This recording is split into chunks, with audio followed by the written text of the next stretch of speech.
On this episode, we decided to talk about censorship tonight because it is extraordinarily timely. You look at China, you look at Russia, you look at North Korea. These countries do not let you slander their country whatsoever. You go to jail, and in some cases you can have your hands cut off. You can be thrown into prison. You can be killed entirely. Yes, 100%. Absolutely. It's prohibiting somebody from sharing their opinion. Or sometimes even facts, because you don't find them to be convenient for you. The reason that censorship exists is because there's somebody somewhere sitting atop a lot of power, and they just started filtering out content that they deemed misinformation or not true information. And it's ironic because a lot of that stuff that was deemed fake or conspiracy or misinformation has come true, and it has been proven true in a multitude of cases. And yet here we are with some of the content still being censored.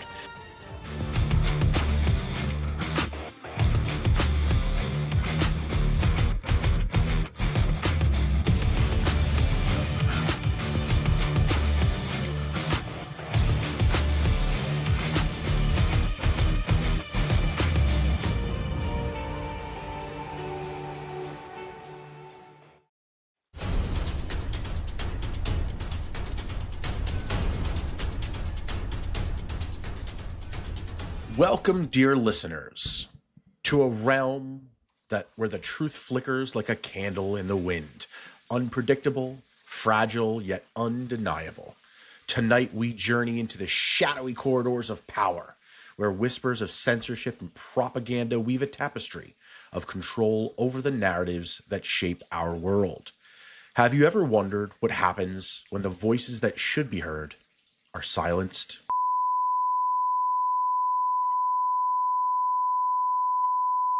Ah, yes. Where were we? The unseen hands that guide the information we consume, twisting and distorting it until it fits a predetermined mold. But what if I told you that the stories we accept as reality are often filtered through layers of manipulation and obfuscation? As we peel back those layers tonight, prepare to question everything you thought you knew.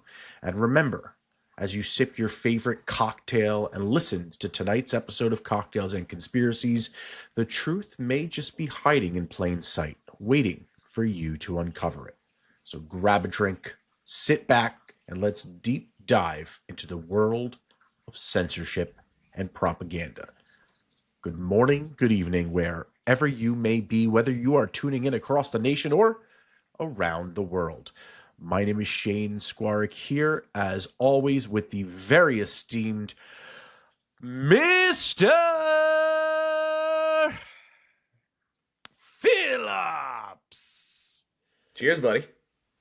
Cheers, and welcome to our dear audience to another episode of Cocktails and Conspiracies, where our theme here tonight, you heard it, with that beep loud and clear. That was no mistake, that little censorship beep. Did you hear that, Phillips? I did. I heard it loud and clear. Beautiful. So I know the sound effects aspects work here, which could pose a, potentially an interesting positive or negative for this channel, depending how you look. Thank you. Thank you very much. Thank you. I'm surprised it took this long, buddy. I could be going ham with it. That's a 30-second applause. So we might see those sound effects coming in very key in future episodes. We decided to talk about censorship tonight because it is extraordinarily timely, in that an episode of ours on Cocktails and Conspiracies was recently hit with the dreaded YouTube censorship that blocked us out for a week, which is why our last episode was a little bit late, and we're trying to get ourselves back on track right here. Who knows what this episode is going to do for us, Tim, if it's going to ultimately be one of those things where YouTube sees it and gets pissed off and probably deletes our whole channel.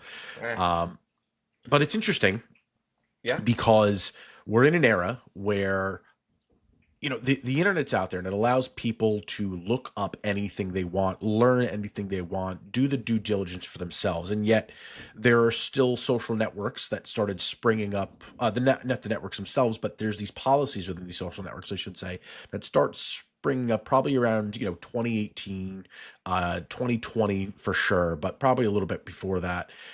And they just started filtering out content that they deemed misinformation or not true information. And it's ironic because a lot of that stuff that was deemed fake or conspiracy or misinformation has come true, and it has been proven true in multitude of cases.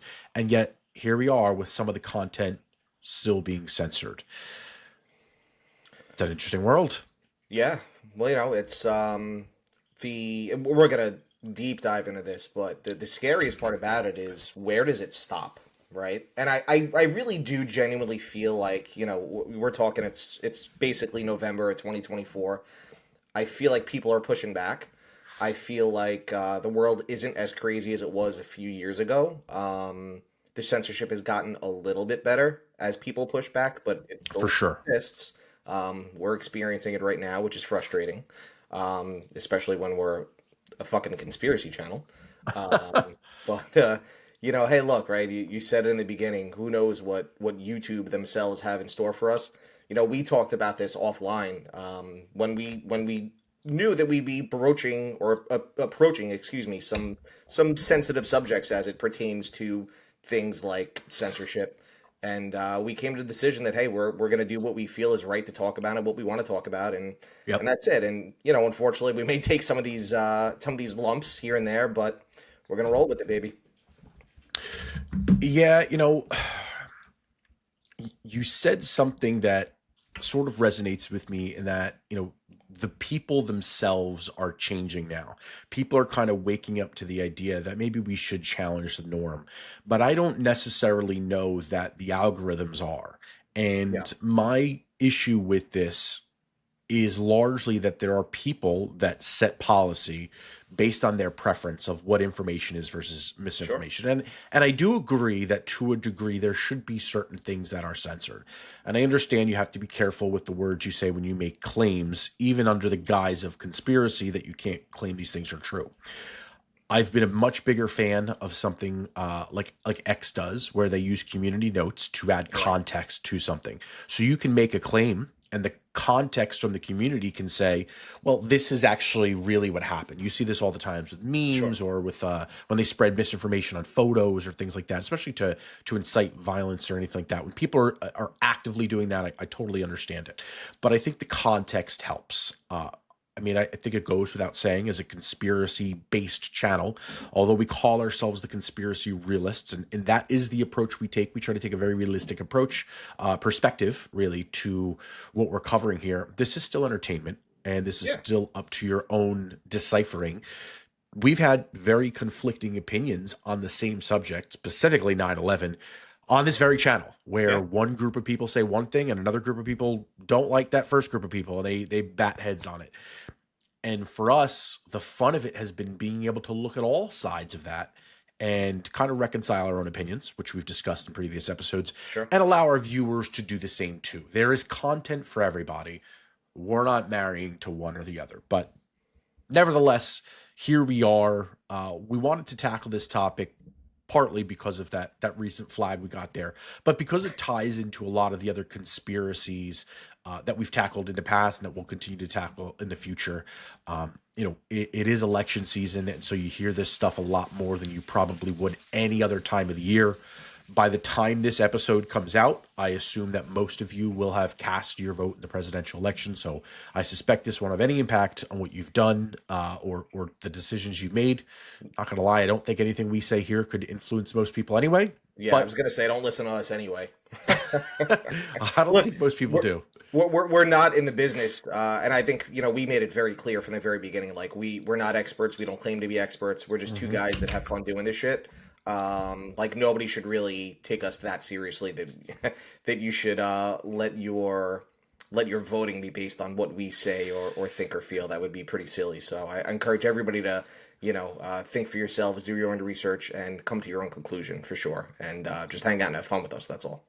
I suspect our political credibility went out the window in the episode we did on MH370 when people saw the way my hair was set up in that episode. Needless to say, I do regret that. Did regret that. Hey, you gotta Looking at try those things, man. videos, You gotta try hey, things. listen, I quite honestly, I was not in the mood to do my hair that day. I just didn't feel like doing it. I didn't have time to cut it. I was like, what the I'm hell with never it? in the I'm just mood to gonna do act like, mine. yeah, right. It's like, what the hell? We're just gonna go crazy with it. As I was like doing some of the editing and the clips, I'm like, good God Almighty! Like people I know are gonna see this, they're gonna think, and people did comment on it, like, what, like, was this intentional? Like, what is going on? Like, they had no idea that it was, like, because they didn't listen to the full episode at that point. They watched the clips, which is the point. Um, as we dive into this conversation here, though, I want to sort of set the ground layer of what we're going to be discussing. I saw this recently. It was called Surrounded. It's another YouTube channel, Jubilee, hosted this segment of a show that they did. I guess they have like multiple types of shows on there. They've had Charlie Kirk on. They've had Ben Shapiro on. And one of the things that both Ben and Charlie did, which I don't know if it was intentional or if it's just from so many debates that they do, is they said, let's set our definitions for, and then specific topics as they were driving the topics.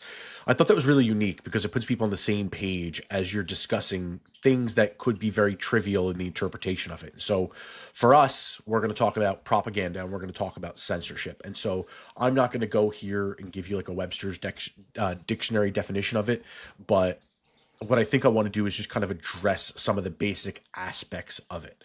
So for us, we're approaching censorship specifically as the suppression or prohibition of speech, of public communication, or other information that may be considered objectionable, harmful, sensitive, or inconvenient, keyword right there, to various audiences, including government bodies, religious organizations, and private institutions.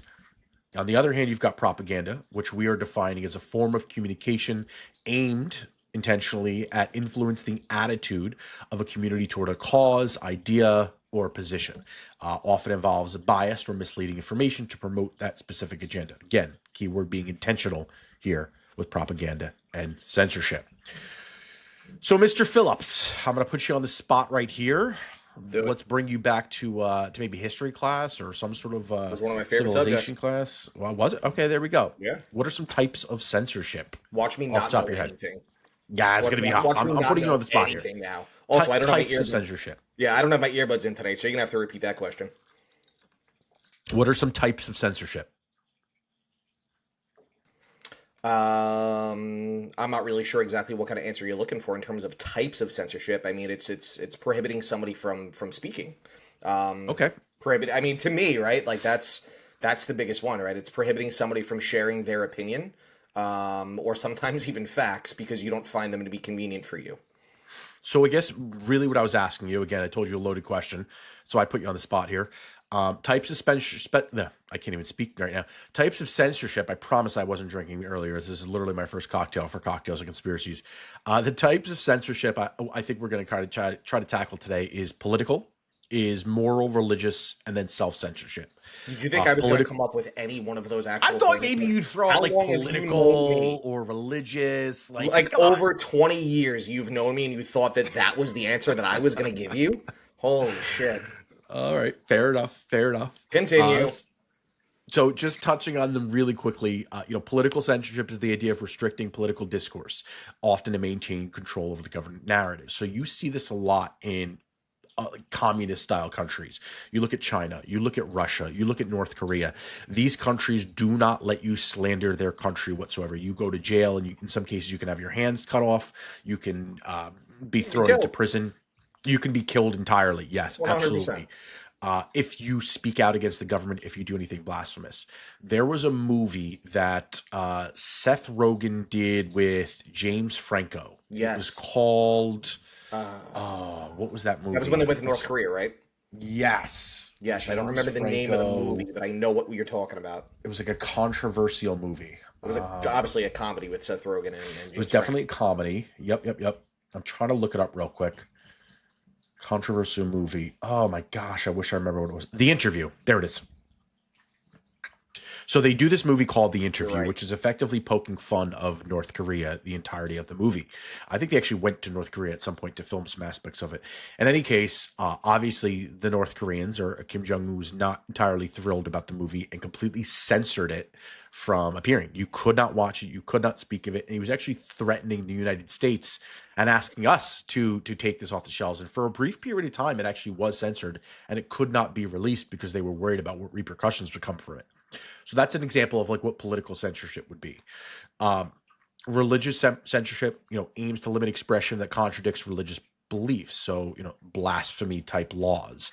You don't see this so much today in most modern religions, but in some Middle Eastern countries, I was just gonna particularly say, those, Middle yeah, Eastern countries that are like, Muslim fundamentalist countries. I mean, you certainly can't speak out against the religion of those countries, right? yeah. So you were breaking up on Not your all of them. microphone a little bit there. What I'm I saying don't know is what you did on your mic there. nothing.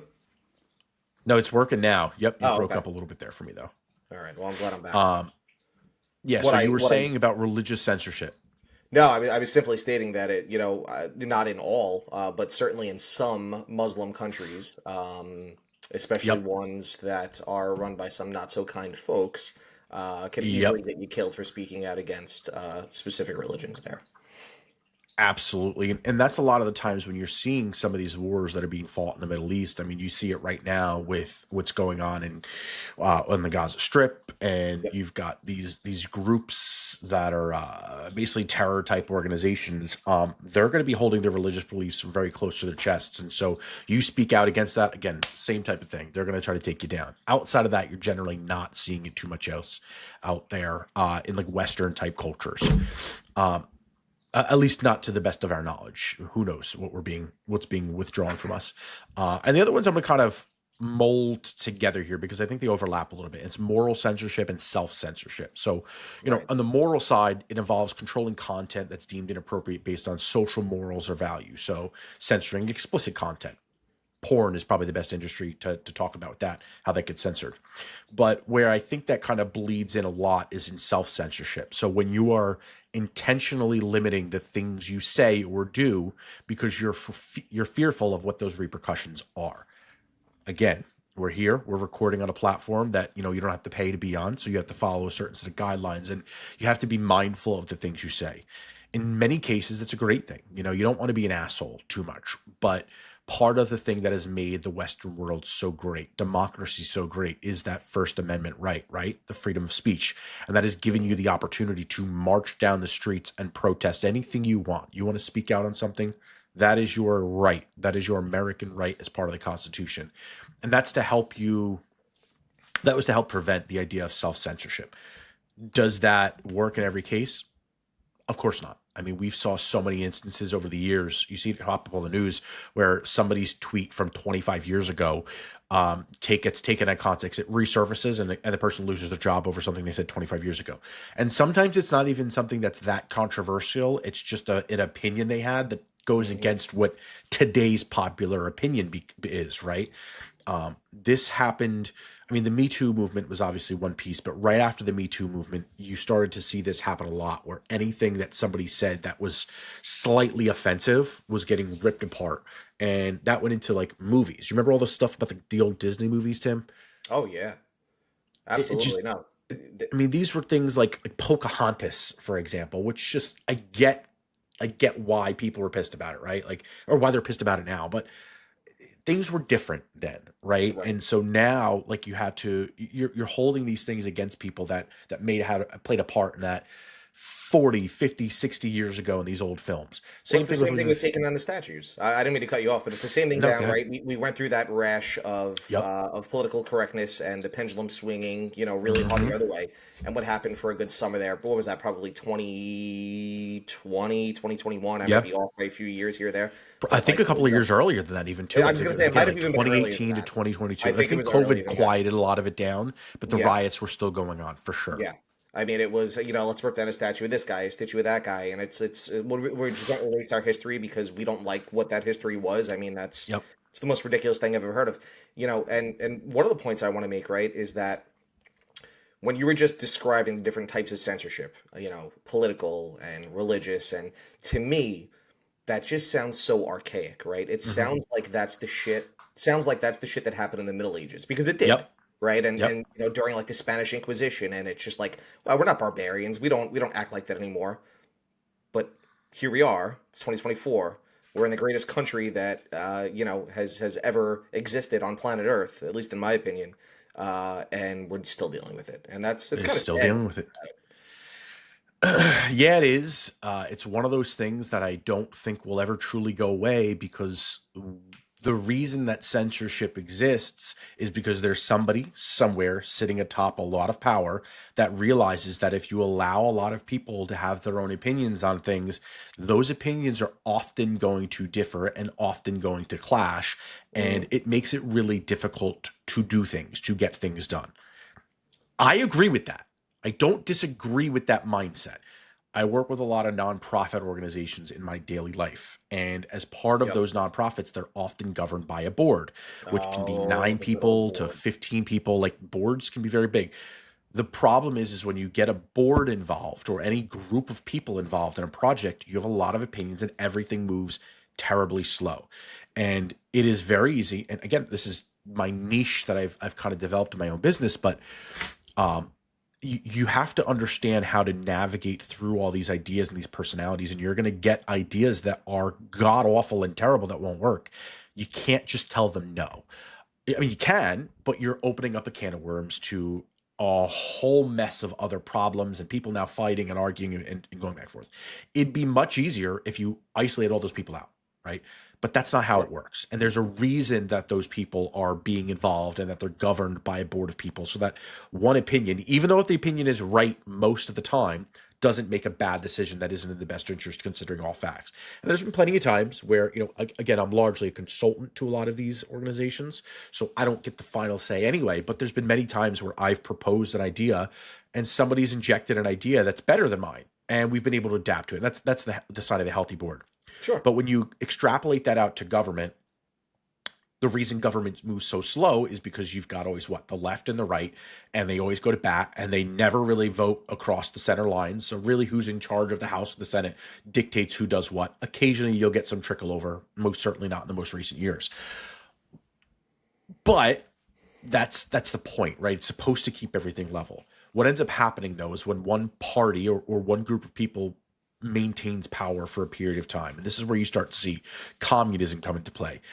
A country like China can advance so rapidly because one person's making all the decisions. North Right. Korea the same way, Russia to a degree the same way. Because they have complete control. They have complete control, Right. and you don't have to travel through. And from an efficiency standpoint, not having to navigate that bureaucracy is incredible. But it also opens you up to the possibility that when you do speak out, you're done. Like there are going to be serious repercussions, and it's not a slap on the wrist in some cases. In some cases, that could end up in death. Right. So it's interesting to navigate that. It's also, to your point, right? It's very efficient, right? From the business perspective, from getting things done, it is incredibly efficient. But the problem becomes what happens when that one person that has that complete control, that has all that power, which by the way, at the end of the day, what is censorship? It's about control. What happens when they don't have the best intentions for the people, right? And I'm saying that very kindly, okay? What happens when they have what happens when you have a bad actor who has bad intentions and they have all the control and they have all the power, right? Things go south for the general public very quickly. We've seen it time and time again across history. We can take a look at Russia, post World War II. We could take a look at Nazi Germany in World War II. I mean, there's a million examples that we could point to. Might be very efficient, very bad for most people. Yep, you nailed it. So what do you do to implement that control outside of censorship, right? We have conspiracy theories populating the world all the time. Well, how do you steer people away from those theories? How do you stop people? How do you discredit the people that are, I guess, violating the orders of that censorship? Enter propaganda. Tim, I'm going to ask you the same question again. Do you know examples of what types of propaganda exist? Well, you can manipulate the media for sure. That would be one of them. That's a great one. So I guess I didn't know I don't know. quiz tonight. Yeah, I know. I really should have set you up for this one, huh? I don't know if this is like a textbook or an encyclopedia somewhere, but they basically classify propaganda into three umbrellas here. We're speaking about propaganda and the types of propaganda. Let me make that perfectly clear here. I don't know if I should beat myself here. The three types are white propaganda, black propaganda, and gray propaganda. And these are not Did you just say? exactly. They are not speaking about races. They are speaking at types of propaganda. White propaganda is truthful information that's presented to support a favorable idea. Public service announcements. Don't smoke, it's going to ruin your brain, blah, blah, blah, blah, blah. Perfect example of what white propaganda would be. That one never got me very good. It didn't get a lot of people, apparently. Black propaganda is deliberately misleading information that misrepresents the truth. So false information about political figures. There's a specific Democratic nominee right now that is outright making up lies and comparing another Republican nominee to an evil dictator that was responsible for some of the greatest atrocities of the world. That is black propaganda. That is just making up lies and trying to pound that into people's heads. Gray propaganda is, as you might expect, the gray area in between. And it's a mixture of that truthful and false information where the source is a little bit unclear. And so that's where you kind of see a lot of online content come in. And that's really where us as conspiracy realists kind of live is we talk about this all the time, Tim. The thing about conspiracy theories, right, is there is so much information that's tied in there that's true. And all it takes is that little bit of false narrative that gets mixed in that discredits all of it. Because if you can disprove one piece, they try to disprove the entire theory. And this has been like a big thing that we've always pounded the drum for in each of these episodes as we've kind of explored some of these conspiracies is if some of these people that were, kind of the de facto experts in whatever the specific conspiracy were, just backed off just a little bit and didn't try to answer every question, posed the umbrella, right? Let all the details sort of fall into place on their own. Let people speculate on that. But just pose the umbrella thought. Most conspiracies would probably be accepted, but they have to try to answer everything. And that's where you start just sort of making assumptions. This was a big one in MH370. We talked about the orbs and stuff. And we said in the end of that episode, which if you haven't checked that out, was a really fun one. So one up the missing plane. But what we were saying towards the end of the episode, as we analyze that video, is the crutch of this argument is believing that this video is real. If this video is not, and there's been people that have debunked it and then debunked the debunks, everything else we were going to talk about from that point on in the video, based on those conspiracies, is false. It can't be real because that video is fake. Right. If that video is real, okay, that opens up the question. But there's a lot of people that make their money, so to speak, on saying that, okay, well, that video is real. I've determined that's real. And now I'm looking at these other alternatives. There's the ground rules, Tim. Types of propaganda, types of conspiracy theories. Now for the juicy stuff. Let's talk about some examples of conspiracies and, censorship and propaganda really throughout the world, throughout history. Obviously, we talked about, coming out of that pandemic era and how a lot of content was filtered out. Probably one of the biggest ones of all. There was, I don't want to use the word cure, it's the wrong word, but there were potential, what do you think is a better word for that, Tim? Potential remedies? Is that a good word? Remedy is a good word. Remedies that were coming out that had historical significance to being helpful in this context, and they were completely isolated, wiped out from the internet. You were getting banned from social networks. Like myself, I got blocked on Facebook for sharing ideas of some of these things that have since come out and said that, by the way, these things worked really, really well. No apologies, by the way. I never got any apologies back from Facebook. Yeah. After they deleted my business. And not only that, but you had public, not to just to jump in real quick, you had public figures in the media who lambasted people for taking and supporting those alternative medicines or alternative remedies, and are now taking them themselves. Chris Cuomo is one that I like calling out all the time because he's sort of taken the red pill lately, and he's championed a lot of the things that he spoke out against. While it hurts now, but continue. Well, right, and it bothers me quite a bit because he was one of those people that's lambasting the hell out of people for speaking up and saying, "How about we look at this? We're in an era that we don't know what the hell's going on. Why don't we look at this?" Yeah. And he crapped all over that largely because, his brother was the mayor of New York City, and he had a specific narrative to paint. And again, even brother endorses brother. Governor of the whole fucking state. Oh, Andrew Cuomo was? Uh-huh. Oh, I thought he was just the mayor of New York. Okay, governor of New York. All right, so I misspoke there. Misinformation right there. We'll put a tag on the bottom. I'm saving you from your misinformation. See? Now we just saved that. Just mark that down, YouTube. In any case... Fact check says... He's thanks for fact checking me live here. In any case, so Chris comes on, he's on whatever he was, CNN at the time, I think, and he's just lambasting everybody, lambasting all these other ideas. you've even got CNN putting out videos of Joe Rogan after taking a specific medication where they used the contrast and the coloration on the video and changed it and then published the video to make it look like his skin was deteriorating. That They right made him there look is what we just yellow. talked about, gray area propaganda, right? Whereas you're Exactly. taking a real That's video, you're tweaking perfect. it. There's the false information, and you're saying, look at what happened to this guy because of this. Well, no, that's not what happened. Like, Yeah. yes, look at what happened in the real video because he's perfectly healthy, but now Yeah. you just tweak the skin color and makes him look like he's about ready to croak. Not only that, right? Not only did they change the tone of his skin, but they literally lied and told you that he was taking a medication that was supposed to be used on animals, which Yeah. was complete utter bullshit. Yep. Complete and utter bullshit. Yep. So that's probably the most recent examples of what you've all experienced and why this topic, I think, has resonated so well with people today, right? It's not the first time that this has happened, much like everything else we've covered. I mean, if you're here, you're obviously interested in conspiracies and you've been well aware of it. The United States, as well as many other countries around the world, have a history of false flag operations, manipulation of the media, manipulation of social media as well. So one key example, Operation Mockingbird. And for those not familiar with it, do you know what it is off the top of your head?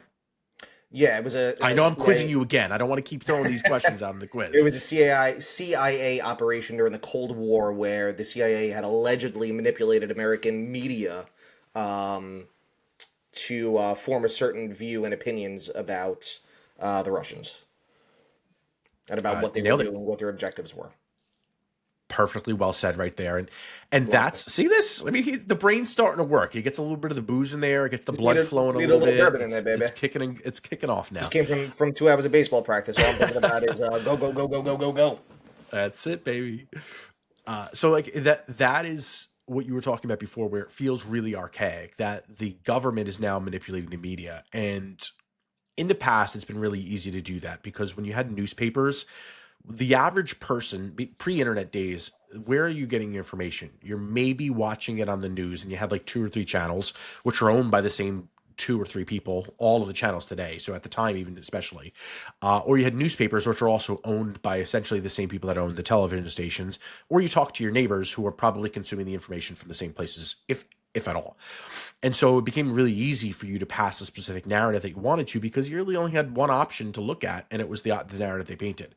That became harder to push once you got into the digital age, where now, you didn't need to look at CNN or USA Today or Fox News or NBC. You can look at the Al Jazeera network, which is across the country, across Yeah. the world. You can look at, the Daily Mirror in the UK, like Daily Sun, all these other alternative news sources out there. You can look at independent journalists who are just reporting things as they see it, that don't have a platform, and they just happen to pop up on social channels.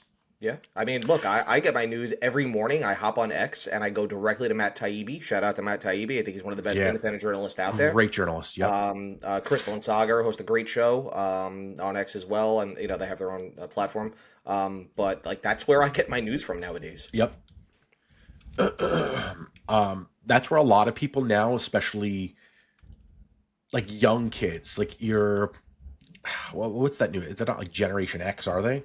No, I think they call them like Gen Alpha or some shit. Oh no, or is that Okay. like my Well, kids? Those are like really I'm not young really kids. sure. I'm not really sure what the Gen X's are. I mean, they're not.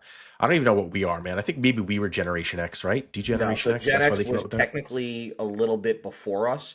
We're Okay. technically millennials.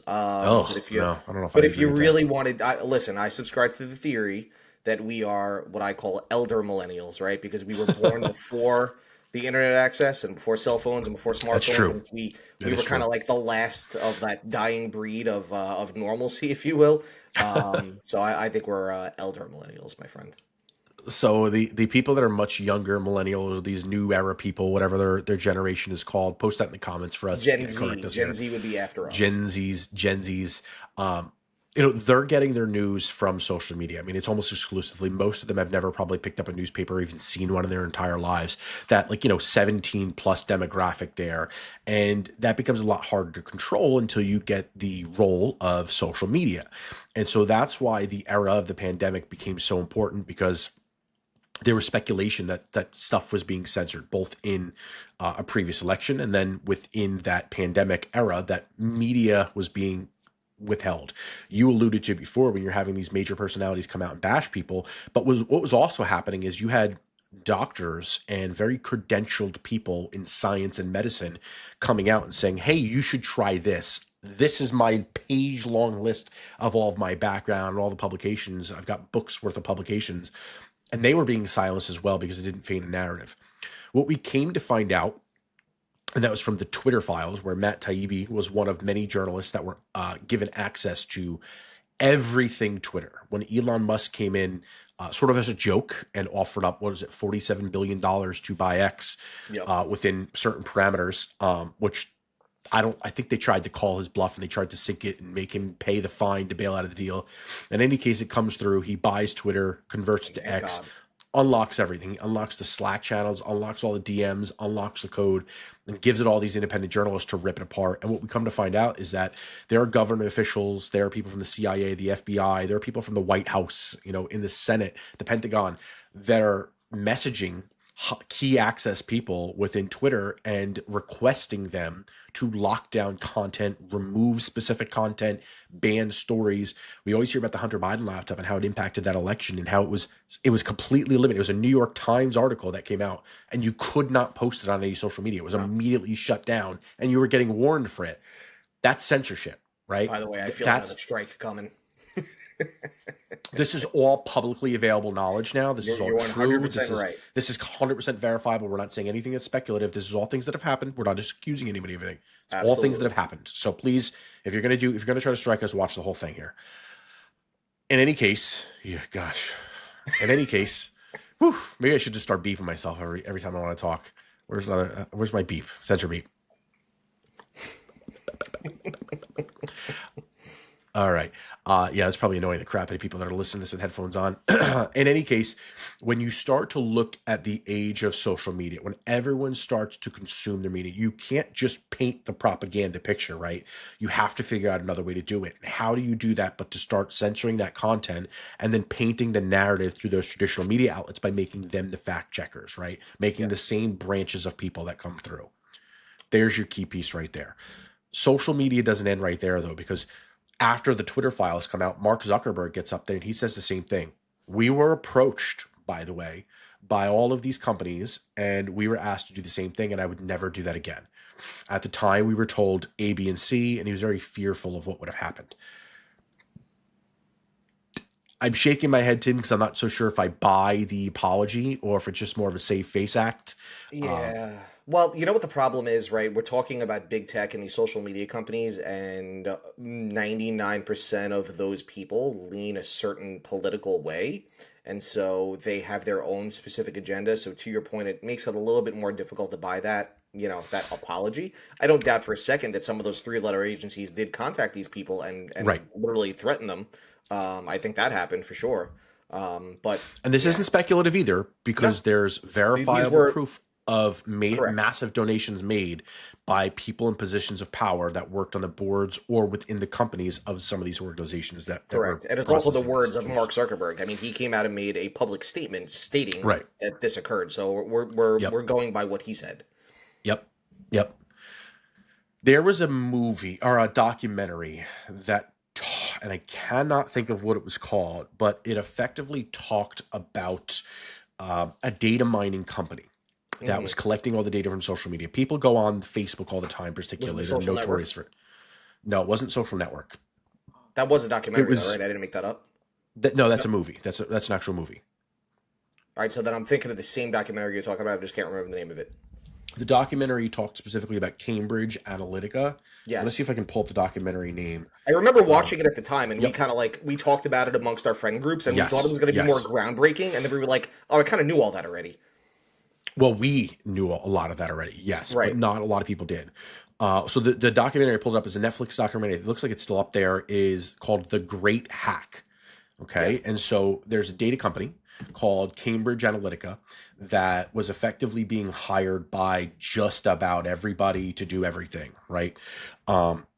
Effectively what ends up happening though is like when you log into Facebook, and this was hugely popular not long ago, those like stupid ass quizzes where people are like, well, what Star Trek character are you? All you have to do is click on this box and Yes. unlock your profile, and Yep, I remember you that. check off like 3 boxes and it tells you your Star Trek. And of course people do it because they want to get the guy that they want to get.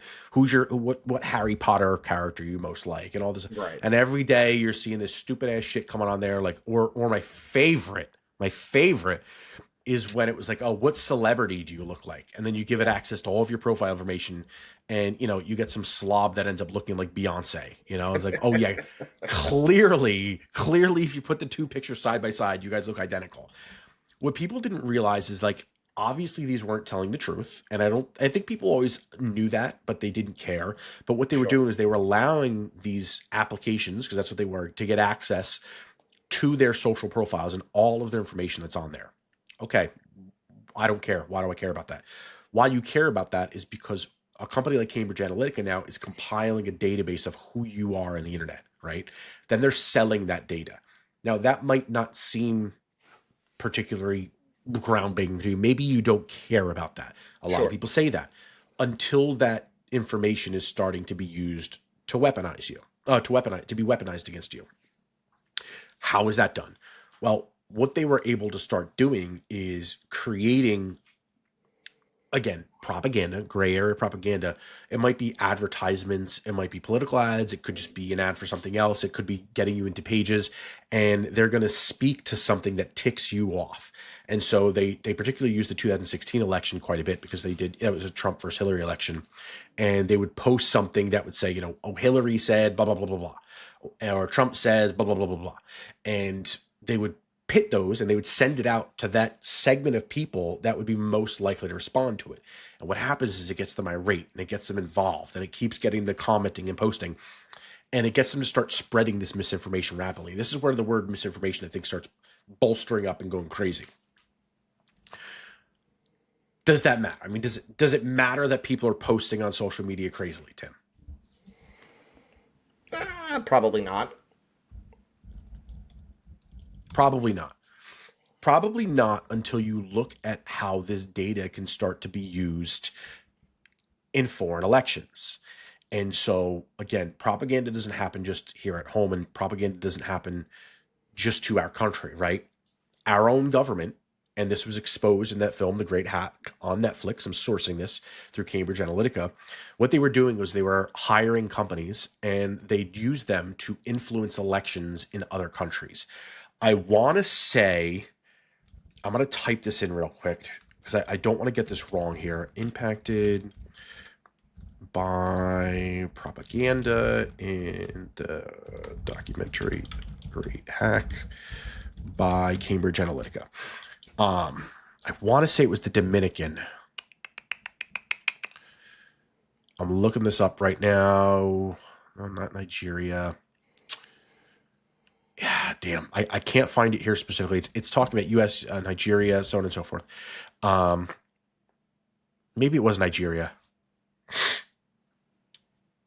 Yeah, it might have been Nigeria. I thought it was the Dominican. Regardless, what happened though, right? I mean, that's the big thing. I mean, the details aren't as important. The important Well, thing is that it occurred. the country probably isn't as important, but the detail is really Right. important, because effectively what they did is they started to leverage all this data they had in people, and they realized that, all right, well, here's this country, whether it was the Dominican or Nigeria, wherever it might have been, here's this country, and here are the two candidates. One was a black candidate, one was a Hispanic candidate, right? Or maybe it was an Asian candidate. Doesn't really matter. But there's two segments of people. What's important is you had the black candidate there. And, again, all these people, all that population were very into rap music. And so what they ended up doing is they hired a rapper that was famous to that home country, and they had him write a song basically saying that, it's not cool to vote. Like, don't go vote, screw the vote. It's all stupid. It's rigged anyway.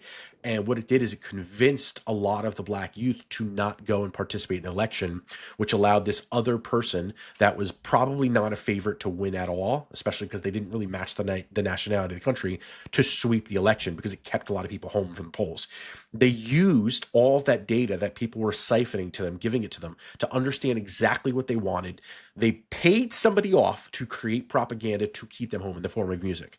and it sucked and it worked. And that's not the only time that that's ever happened. Obviously, they did it in India there. They've done it in the UK with Brexit. Yep. Somehow, some way, the people of the United Kingdom decide that it was a great idea to just abandon the European Union, change their currency, and it was an utter failure because they siphoned all this propaganda through. They've subsequently they immediately, as soon as like people voted thinking it was a joke that it was never going to pass, and it passed, and immediately they regretted it. It started tanking their economy. They had to roll back everything and try to get themselves back into a situation where they can reverse all this stuff here, but. This is why this stuff matters, and this is why when you block something or you prevent something from a certain set of people, or you give away your data, honestly, becomes impactful to you on a very ground level. Like they change the course of an election solely by releasing a rap song. They force people to not go, and again, the United States have been doing this for many years. And other countries to try to instill people, and it's not just the United States, plenty of other people do it too. Russia does it just as much as we do. China's doing it as well. But everyone's trying, and you always hear about, Russia was interfering with the US elections and stuff, putting out their propaganda, because you want to instill the leaders into power that you think will most benefit you. And so it's happening all the time. And who are they manipulating but us? They did it in the newspapers. Now they're doing it on the social media side right here. Who does that make you think of, Tim? If you could summarize that class of people in 2 words. Which class of people? The class of people that are doing that? The class of people behind the scenes. I think they're fascists, in my opinion. I was going to go with deep state. Deep state. Well, I do believe the deep state is fascist, so I think we're talking about one and the same. We are talking about one and the same here. It's that collection of people that work behind the scenes that don't really care about who is sitting in the office in the big chair. They're the ones that just are trying to push the narrative. Right. So much so that they don't care about, who's on that paper ballot. All they care about is who they put up there in front of you, whether you decided you wanted them or not. Unless it's one bad guy that they really don't like. Right. They need somebody to play ball, which is sometimes while they'll just put somebody there and whether you like it or not, that's who you got to go with. It's never happened, of course. No. Historical cover-up. One of the big ones was the Tuskegee syphilis study. And that's where the U.S. Public Health Service conducted a study from 1932 to 1972 without the consent of African-American participants, which led to a significant distrust, was it really obviously. That long? From 32 to 70? It was 40 years? 40 years. Holy 40 shit. years. I mean, shame on me for not knowing that, but I didn't realize it was that long. That's batshit crazy. Yep.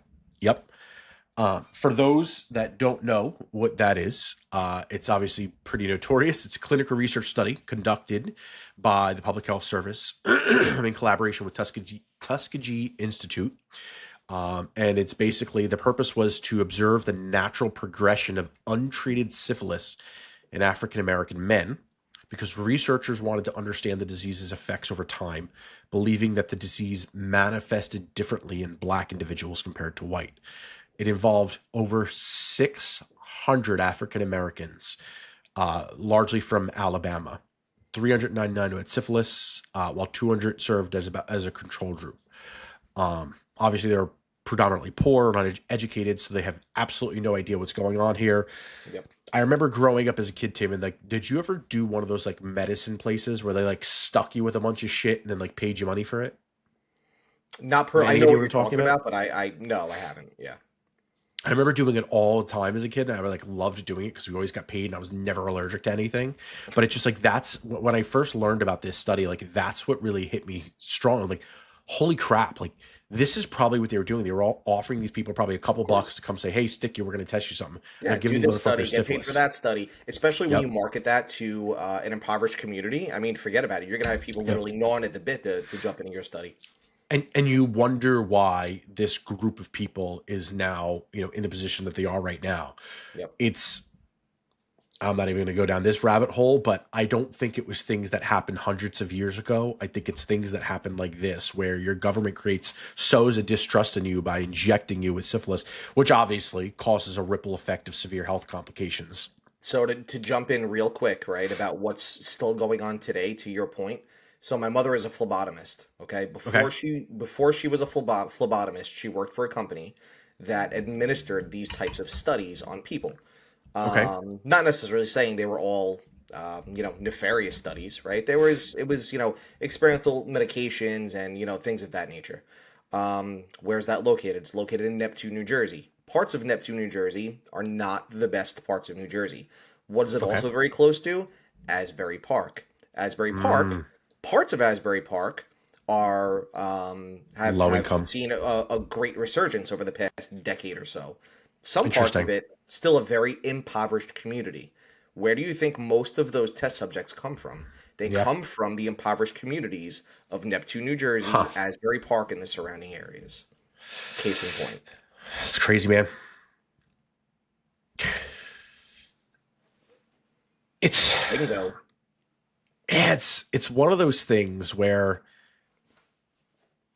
when you grow up, you're taught, again, probably propaganda, that you should believe in and trust in your government, and everybody's got a sense of pride for the country that they're from, or the state Sure. that they're from, or the community that they're from, and that's great, and I'm not discrediting that, but it does get harder and harder as you get older. Somebody had posted something on, it was probably X. That's largely the platform I use right there. But Zachary Levi, the actor that's come out in support of Trump lately, had retweeted it. And it was somebody to the effect of, regardless of what happens in the election, I think we can all agree that we love this country and will continue to stand by it no matter what. And he posted that. He's like, I couldn't agree more, blah blah blah. And I had an urge to respond to that, and I did. And I don't know if I'll pull up my response fast enough, but I'll paraphrase it for us here, is that I don't know that we have that urge. And I don't know that we should, because we're seeing stuff like this happen. And I'm not saying that you shouldn't love your country. That's certainly not what I'm saying. But I think there's a dramatic difference between being proud of your country for what it could be and being proud of it for what it is. I'll be honest, the current state of our country right now is not something I'm proud of. I don't think that, by the time you guys hear this, you'll know the direction that we went. But I don't think that if certain things happen, that we're going to be in a good situation. And when I look at situations like this right here, right, where you have your government that is injecting you with not a lethal disease, but in some cases it was a lethal disease. And in most other cases, it was a disease that impacted the lives of a sect of the population that was already struggling. They're already impoverished. Again, And in regards to, you're talking about the syphilis I'm talking about experiment, right? syphilis. Yeah, yeah. Right. I mean, this could be Just blanketed YouTube to wanted to make anything that else. very clear. Yes, I'm talking We're about talking about the historical facts, things that Tuskegee. actually happened in this country. Right, right. The Tuskegee experiment specifically right here is what I'm referring to. Um, the fact that you're just doing this behind the scenes, right? And you're not telling these people, and you're infecting them as it's human test studies for 40 years, and you're not telling them. And that's not the only instance this has obviously happened. We saw this in our last election. We see it happen in other places. We see it in our news all the time. We see narratives painted. It's on the news today. You're seeing this stuff. It's a great distrust that you have for the people making all the decisions. And then you wonder why people start to question it. You wonder why anti-vaxxers start popping up out of the blue. You wonder why conspiracy theorists start popping up out of the blue. Because once you unlock, the Pandora's box for one of these things, it makes you really second guess everything. Everything that you've been told since the first day of school, when you were told that the government's supposed to be your friend. And this, I remember I got a Presidential Academic Achievement Award from Bill Clinton. And here the guy is taking Hummers under the Oval Office and is one of the, one of the more corrupt families in the world. I thought I was so cool when we were in chorus. I'm singing, "Don't stop thinking about tomorrow." I love that song, but it was propaganda for an election at the time. I didn't know that. I Yeah. was a kid, right? And it's like you think back to these moments, and it's just like it makes my head want to burst because there's no end to it. You can now No, there's question not. every single thing you've ever been Yeah. told in an official capacity from a government entity, Well, and listen. question why. What was the reason why? Where was the money? Let's just look at the past 4 years, and we talked a lot tonight about, and I don't want to go too far off the rails here, and I'm going to be careful with I the think way I this is speak right these within the things. rails. It's right on the Fine. track. The pandemic era that we were in, right? Let's look at some things that were considered conspiracy at that point in time, and now we Yep. know that they weren't conspiracy. In fact, they were completely true. 6 foot distancing. Where did that come from? Right? Anthony Fauci, right? I pause to even call him a doctor. I'm going to call him Anthony Fauci because I don't believe he's a doctor. He might actually have a doctorate. I'm not saying he's not a doctor, right? But in my eyes, he's Yes. nobody that I would take medical Right. advice from. Came out and said it just kind of stuck, right? It's a Yep. number that somebody came up with, and it just kind of stuck, Yep. right? So, bullshit, okay? Masks, okay? Wear a mask. Wear 2 masks. It's 2024. Now we know that that's what? Bullshit, okay? Yep. There was a certain medication that was given at that point in time that was deemed safe and effective no matter what. That specific medication, we now know today, not necessarily safe and effective. Bullshit. Yep. 3 big examples, right? 3 big examples that something Yeah. 4 years ago would have gotten you banned off of many platforms. Would have brought you much public ridicule, right? Bullshit. And it stretches beyond that. I mean, one of our favorite episodes, which I know we're going to end up doing a follow-up on that we've brought up a million times here, is MK Ultra.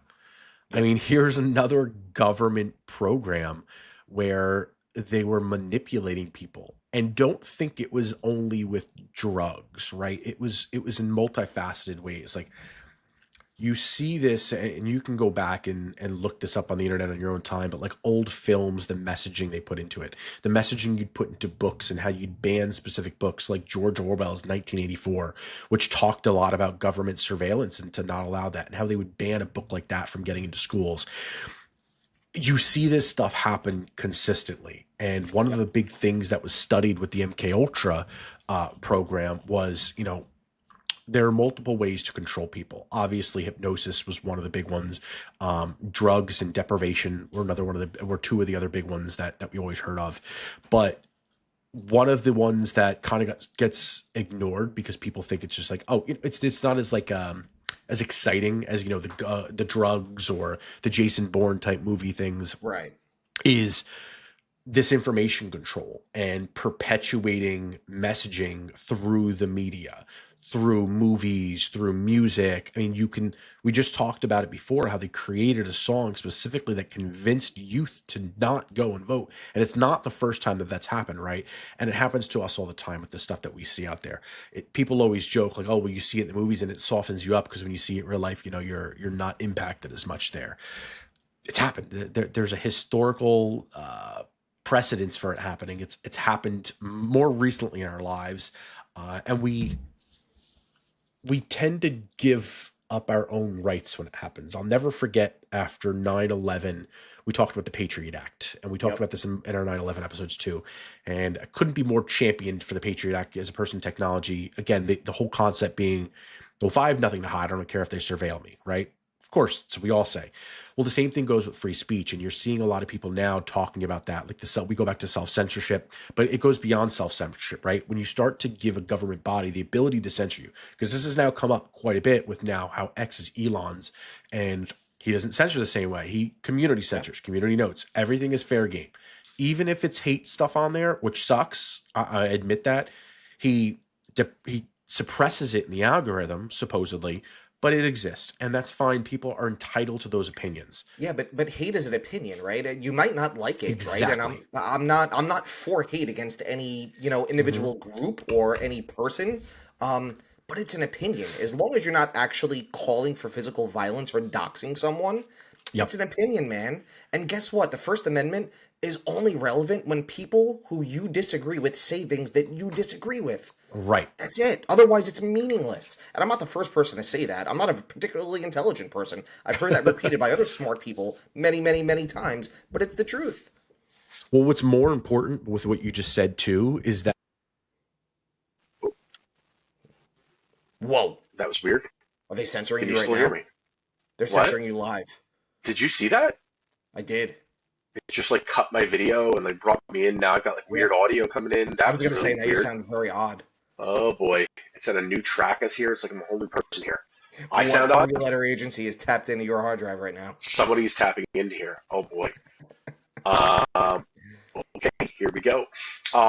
What's really important about what you just said is that when you start to suppress the voices of people spreading hate speech, what does that do? Does that silence them?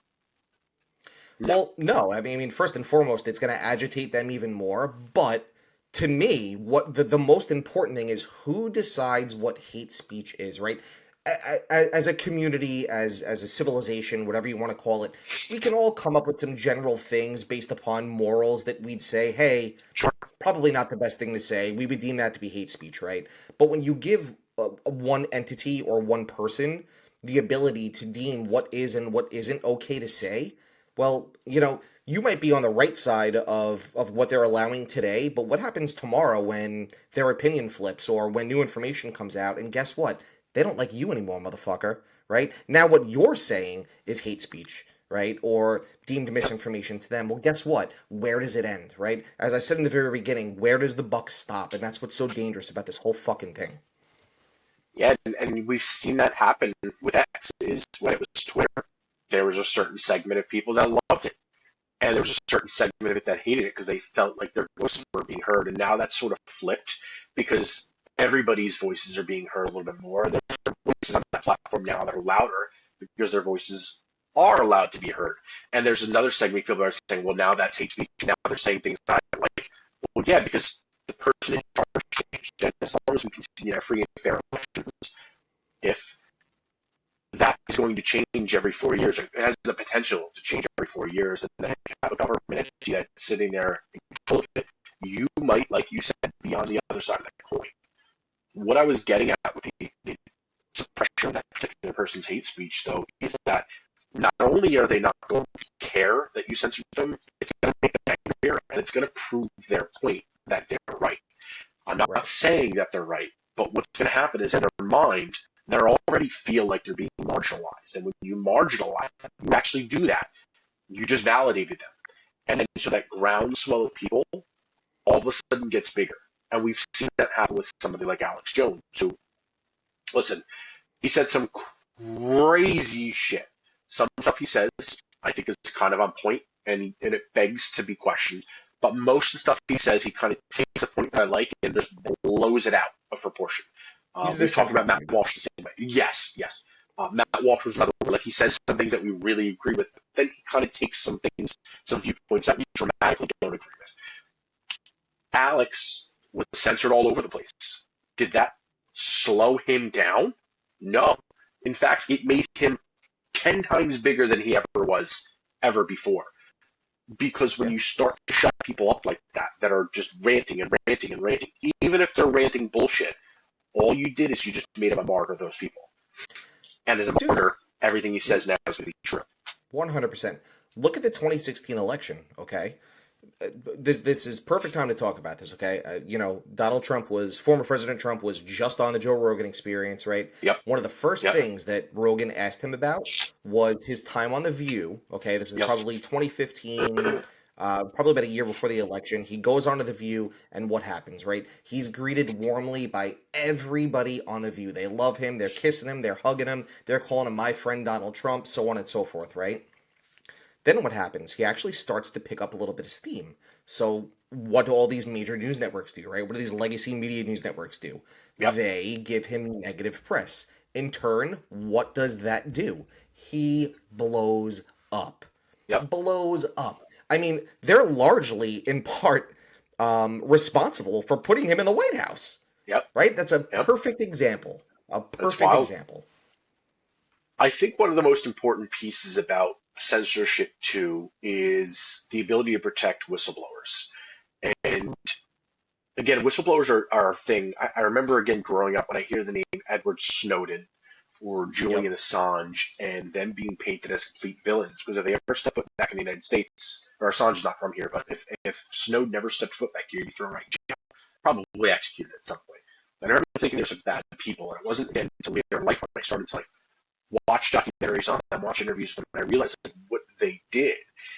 And, in the case of Snowden, he exposed the fact that the NSA was spying on everybody. They had a file on every single, they probably still do, but they have a file on every single person. They were using your cameras, your cell phone records, and they were tracking you. You're not doing anything that's harmless. But what happens if you were dating somebody you didn't realize they were working in this area? Somebody saw you on the internet and thought you were attractive. they work for the NSA. They can tap into your cameras. They can follow you. If it's an X, they can track you down and see everything you're doing. There become use cases that, again, are they always happening? No, probably not. But if you now become a political opponent at some point, which again, we've seen this happen, and we hear threats of it all the time, all of a sudden, this is unlocking a whole new era of being able to sabotage something. Yep. Julian Assange with WikiLeaks, he unveiled just tons and tons of documents of corruption within the United States and other governments around the world as well. But these are the types of people that, when you have enforced censorship and you're buying into the propaganda, these people kind of get silenced and their protections get lost, and then you really never know what's happening. Chelsea Manning is another one who was, I forgot what his name was previously. It's LGBTQ person, but that was one of the people that leaked that trove of documents to Julian Assange. Right. And Chelsea, again, got completely chastised and arrested, 35 years in prison, and then Obama commuted that sentence. But, of course, Edward Snowden is still not commuted right there. But there's tons of them. I mean, Sharon Watkins, Jeffrey Wiggin, Mark Felt, Daniel Ellsberg, and there's lists and lists of them. And you see what happens sometimes when you do have these whistleblowers that do come out. I mean, most recently, there's that one guy from the Boeing. He was going to come out and blow the whistle on Boeing, and he ends up getting killed behind the scenes. Multiple guys from Boeing that got killed. Multiple guys from Boeing that got killed.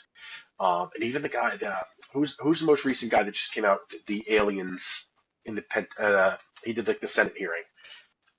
His name's slipping my mind right now. It's gonna kill me that I don't know his name. I know exactly who you're talking about. Oh God. David Grush, there it is.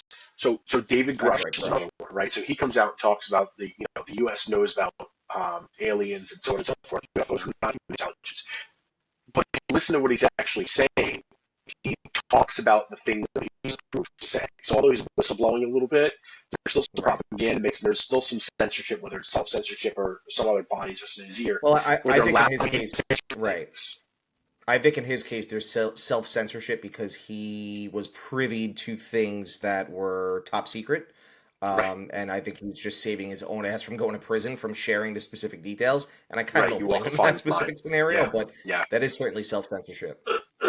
With all of what you've seen today in, like, let's say the last year, do you think that as a society, and I'm not saying the United States specifically, I'm saying a global society, as a world society, that we are closer to being on the path of fighting against censorship or embracing it?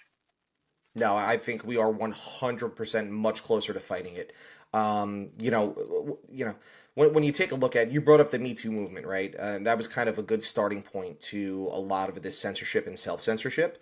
And we're talking about that was, I don't know, what was that era? 2016, 2015, probably sometime around there. I could be off, but it was probably almost a decade ago at this point, right? And then if we take a look at 2006. Was it 2017? Okay, 2006 was on MySpace. That was actually the first time it was used. The hashtag became 2017. Yeah, you're right. Okay, right. So I was closer to mine. So good, I won that one. All right. If you take a look at what happened at that, right? There was, what became of the Me Too movement. It was, now you need to believe all women. Okay, should we believe women? 100%. But you can't believe all women. Why? Because there are some fucking nut jobs out there, right? And it's been proven that some innocent people have had their lives absolutely destroyed because of fake stories and accusations that were brought against them by other women, right? So case in point right there. That pendulum kind of started to swing the other way. I really do genuinely feel that we are moving in a better direction. I do think that in the current political climate and what happens on the 5th of, is it the 5th? The 5th or the 7th? When's election day? Election day? It would be the 5th, next Tuesday. Whatever. I do really genuinely feel that what happens on the 5th is going to be a very big deciding marker of which way that pendulum does swing, because I really do feel that one party is for censorship and one isn't. And I don't even think I need to say that I feel that way. I think that they've come out, that specific party has come out and said that they want more censorship, right? Yeah. So I feel that way because that's what they said. But I really do genuinely feel with, the younger generation specifically, and these independent journalists and the ability to speak freely on a platform like X. And thank you, dear Lord Jesus Christ, for sending us Elon Musk and buying X. Um, because the largest social media network on the face of the planet was freed, right? Yep. The Yep. chains were taken off and people were allowed to speak freely again. It's not perfect by any stretch of the imagination. It's never going to be perfect. It's too big. There are too many people involved. And perfection should not be what we're seeking here. Um, but back to my point. I just, and you know what? And all of this, and what I'm saying right now is I have no analytics to back it up. It's a feeling. It's a feeling. Yep. It's conversations that you have with people. It's podcasts that you listen to. I really do feel that the old regime is on its way out, and a new one is in, and that's a good feeling. It's an encouraging feeling. Man, that's really well said. I hate to even say something after that, but I do want to fact check Oh, you thanks, because buddy. even at its height, Twitter was not even a fraction of the size of Facebook or Instagram independently. So it is not the large. It was never large. It's not the large, but it certainly is the most impactful. Ironically enough, there's probably 5 or 7 times more users daily on Facebook or Instagram at any given time, and yet people still find their news on Twitter or X. So you're very right there, and I think the response from Elon, although negative at first, I think a lot of other people are doing the same thing. Jeff Bezos announced just yesterday that the Washington Post is not going to be in the business of endorsing political candidates and need to hire more conservative writers and they need to be more Yep. independent. You're seeing a lot more people back away from these censorship-driven ideas. And, again, it's one of those things where, like, should we forgive and forget? Maybe forgive some of them because they're changing their minds now. And that power allows people like Matt Taibbi and Michael Schellenberger to stand up and promote independent Yeah. journalism in their content. But certainly not forget because they did cave at one point. Maybe they didn't care. Maybe they truthfully didn't know. Or maybe they were just trying to protect the pocket. But Yeah. yes, we much appreciate somebody like Elon who just quite frankly doesn't give a fuck. And he's got more The money best. than he knows what to do with. He doesn't care about the money. The money is so after the fact to him that you take off from him. He doesn't care. He's still going to do what he's going to do for the betterment of people. If X The never best. makes a dime, everything he did, people said, well, you're going to lose money. You're going to, I don't care. I'm not doing this for money. I don't need the money. The thing could be make no money forever. And I think he's broke even. We don't have to go into the finances here on that, but that's it, man. It's. I think I echo what you said. I think you put it perfectly. There's hope there. I think people are waking up in the fact that these Yep. younger generations are thinking a little bit more critically, thinking with a little more discourse here. I think is incredible. Uh, Yeah. there's all the content in the world at your fingertips. You just got to learn how to use it. And I think it's also, right, I mean, it's just a fact of life that the older generations are quite literally dying, right? And I'm not saying that to Yes, be of mean, that's course. just how life Nope. works, right? People get old and they die. So those older generations are dying off. So eventually, at some point, when you look to the future, the way Yep. that we're getting our information now, and we keep talking about the younger information, getting it from the internet, whether it be social media or independent news outlets on a website, whatever it might be, that is going to be the norm for everybody at some point, right? I Yep. mean, look at Tucker Carlson's podcast, look at Joe Rogan, look at Pierce Morgan, right? These guys are bigger than any legacy media news outlet out there by Yep. far, tenfold. And that is just what it's going to go. Look at Donald Trump, right? Never before, I mean, he revolutionized the way that you run a campaign in 2016. But now look at 2024. How many podcasts has that man done? He was just on JRE. He did the Undertaker's podcast. He did Theo Vaughn's podcast. I mean, this is the way of the future. Yep. So it gives you Yep. hope.